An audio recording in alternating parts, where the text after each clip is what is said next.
Hello, Tom. It's nice to see you. Hi, Lucy. You too. How was your weekend? Did you do anything interesting? It was wonderful, thank you. Very relaxing. I spent most of my time outside in my garden. The weather was perfect for it, not too hot. How about you? How was your weekend? It sounds like you had a peaceful time.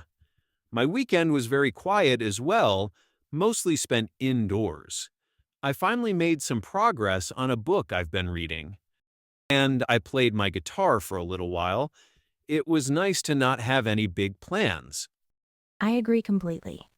Sometimes the best weekends are the ones with an empty schedule. It gives you time to breathe and recharge. To recharge, yes. That's the perfect word.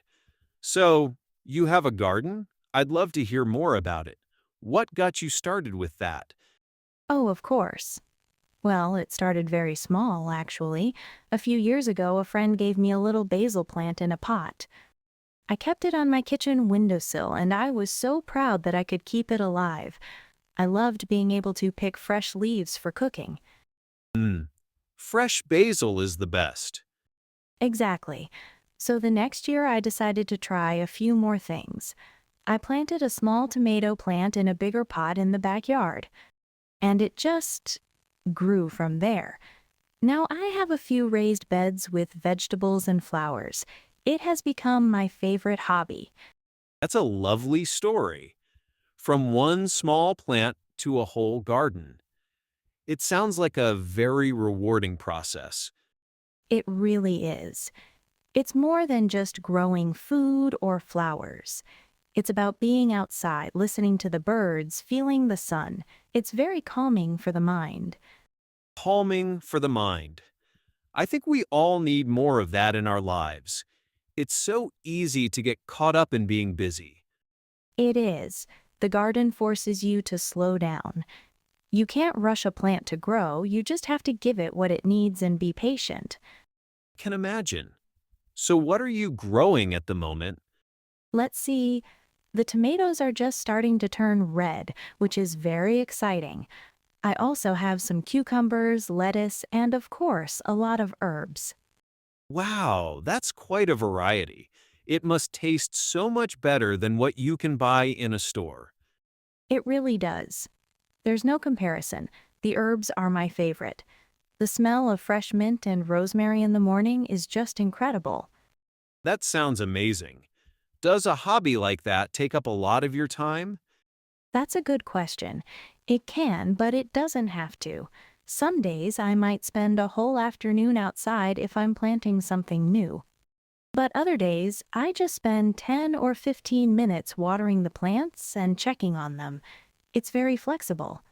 That makes sense. Flexible is good. So you mentioned reading and playing guitar. Do you find those hobbies are flexible too? Yes, definitely. With reading, I can read a few pages before bed, or I can spend a whole Sunday afternoon with a book if I have the time. Right. It's like a little escape you can take whenever you want. Exactly. A mental vacation. The book I'm reading now is a historical novel set in ancient Greece. It's fascinating to imagine life back then. Oh, that does sound interesting. And what about your guitar? What kind of music do you enjoy playing? I mostly play simple folk music, and sometimes a little bit of blues. I'm not a performer or anything, it's just for me. I like the feeling of the strings under my fingers and the resonance of the wood. It's a very physical way to relax, surprisingly. The resonance of the wood. I never thought of it like that. That's beautiful. It must be very satisfying to create music, even just for yourself. It is. It's a different kind of satisfaction than reading a book. One is about absorbing a story, the other is about creating a sound. That's a really clear way to put it. Absorbing versus creating. Both sound like wonderful ways to spend your time. They are for me. They help balance things out. My job can be very analytical, so it's nice to do something purely creative or immersive. That makes perfect sense. It's interesting, our hobbies seem so different. Yours are inside, focused on stories and sounds. Mine is outside, focused on plants and soil. But I think they serve the same purpose. They help us disconnect from the stresses of daily life, from emails and schedules. Yes, you're right. They require a different kind of attention, a slower, more gentle focus. A gentle focus. I like that phrase. It's not the demanding focus of work. It's a focus you choose, one that gives back energy instead of taking it. Exactly, it gives back energy. That's a perfect way to describe it. It makes me think, have you ever considered trying a completely new hobby? That's a great question. I have, actually. I've always been interested in woodworking. Something very simple, of course. The idea of taking a piece of wood and making something useful, like a small bookshelf or a picture frame, really appeals to me. Woodworking. I can see that. It's creative and practical too. You get to see a finished product you can use. I think so. What about you, Lucy? Is there another hobby you've dreamed of trying? You know, I've always wanted to try pottery, working with clay on a wheel. It seems so meditative, watching it take shape. Pottery, yes. That makes perfect sense for you. It's like gardening, but with clay instead of soil. You're creating something from the earth. You're right. I hadn't thought of it that way, but it is. Working with natural elements. Maybe that's the common thread for me.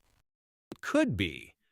Finding that connection to something real and tangible in a world that's becoming more and more digital.